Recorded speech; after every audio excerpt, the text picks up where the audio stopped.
Olá, seja bem-vindo ao canal Roberto Bonacci, um canal dedicado à ciência e tecnologia na área de engenharia mecânica. Hoje venho com mais episódio da série de metalurgia da soldagem e falarei a respeito da influência do enxofre na pós-difusão. Então, bora para o vídeo. Bom, primeiramente, qual que é a influência do enxofre? Vamos começar aqui com um conceito, né? Esse gráfico pode parecer difícil de entender, mas não é. Bom, um elemento, né, quando você tem a pós-difusão, uma das forças que agem nela é a força de Marangoni. Eu vou deixar aqui o primeiro vídeo na descrição. Se você não conhece ela, é importante você entender ela. Okay? Mas aqui, né, o que acontece? Você, na superfície da sua pós-difusão, você tem uma tensão superficial. Ok? No centro dela, você tem uma tensão superficial menor. Por quê? Porque você tem uma maior temperatura, um maior espaçamento aí entre as moléculas.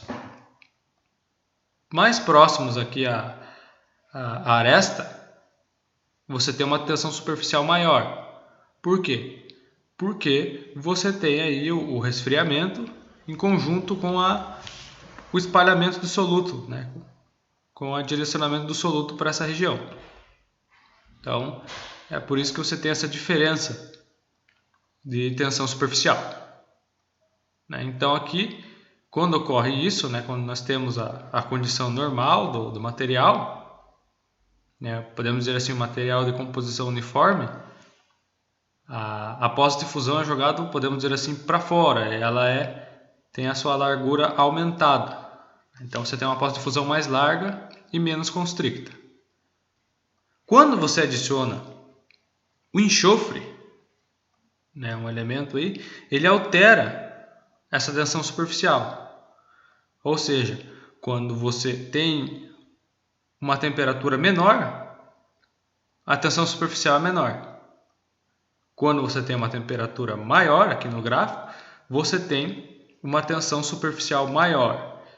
E o que isso faz? Então aqui analisando, só jogando aqui no gráfico, ó, então o centro ele tem uma maior tensão superficial com uma maior temperatura e a parte externa uma menor tensão superficial com, obviamente, com a menor temperatura. O que isso faz? Isso faz com que você inverta aquela tensão de cisalhamento que tem, que é causada pela diferença de tensão superficial. Isso faz com que você jogue, em vez da poça seja direcionado para fora pela força, ela é direcionada para dentro. E qual a consequência disso? Você tem uma pós-difusão mais profunda e mais constricta, menos larga. Aí você, consequentemente, tem uma maior profundidade na pós-difusão quando você adiciona o enxofre. Okay? Então aqui a gente tem a representação de como essa força, aqui é a medição dela realizada, com a adição aqui no processo de soldagem por feixe de elétrons. Aqui é para representar a força, tá? Aqui foi outro elemento adicionado.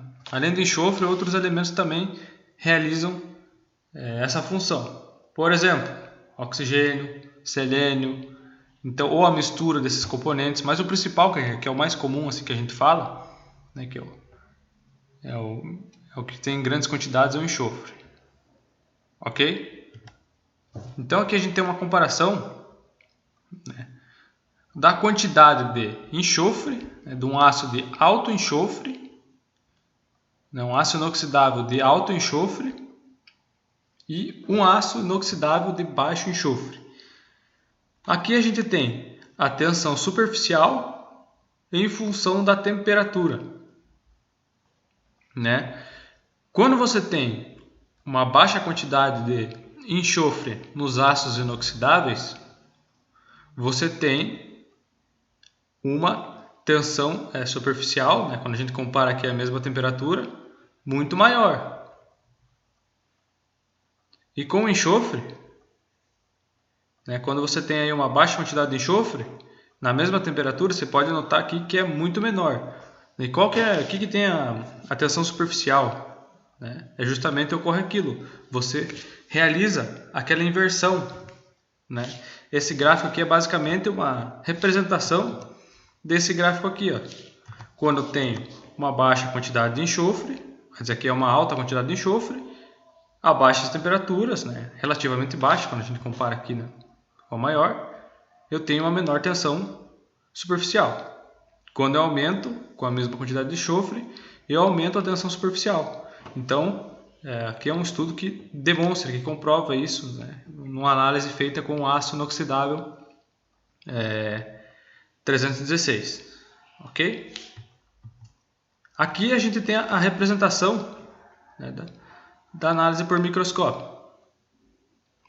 Esse processo aqui foi soldado com soldagem a laser, né, então ele avaliou a influência do enxofre.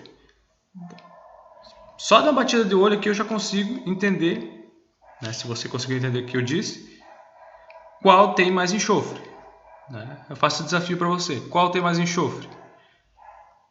Bom, pensou? Beleza. Tem mais enxofre o da direita, né? Justamente por quê? Porque ele faz aquela inversão da tensão superficial e faz com que você tenha uma maior profundidade durante a solda, ok? Então aqui a gente pode, né, representar um gráfico em 3D aqui, né, que tem aqui como variáveis a tensão superficial. A gente vai falar bastante, né, nos próximos vídeos aí da tensão superficial, tensão residual, né, o que causa, qual que é a função dela, o que ela prejudica, como é que evita. Mas aqui é só falar do enxofre. Temperatura, né, aqui está dado em Kelvin, e a quantidade de enxofre. Então a gente pode analisar aqui, por exemplo, vamos pegar um ponto, esse ponto aqui, né? Com uma alta quantidade de enxofre, eu tenho que aumentar a temperatura significativamente aqui, né? Se tiver uma temperatura mais alta, eu tenho aqui, né, quando a gente analisa, se a gente traçar aqui para a parte de tensão superficial, uma tensão superficial um pouco menor. Quando eu não tenho enxofre e estou em baixas temperaturas, eu tenho uma tensão superficial muito maior. Aqui fica mais claro de entender. Então, aqui a gente pode ver que quanto maior a quantidade de enxofre eu adiciono, maior vai ser a tensão superficial com o aumento da temperatura. Ok? Bom, por esse vídeo era isso, né? Se você ficou com alguma dúvida, deixa nos comentários aí. Se gostou do vídeo, para fortalecer o canal, deixa um like. Se inscreve aí para a gente continuar, a gente ver que vocês estão gostando da série e continuar postando vídeo. E acompanha aí a série de metalurgia da soldagem, que com certeza você adquirirá bastante conhecimento. Até o próximo vídeo.